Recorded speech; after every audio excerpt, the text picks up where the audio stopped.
Okay, let's continue. This is part 2. Okay, so here I have some green color.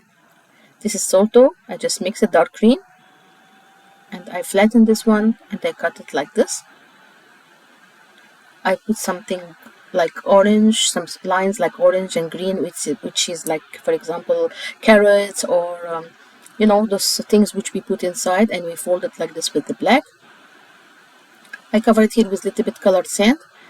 Then I leave it to cut after that. Now I'm trying to make here some kind of like mixed vegetables, cabbage and carrots. I mix them together, cut them very thin. Then I start cutting that sushi I made before, the other one which is covered by salt, and I will draw here the last and the final details. I cut this one like that and I cover it. And I put some kind of colored crystal salt. It's like indicated like this is like caviar. See you for the third part.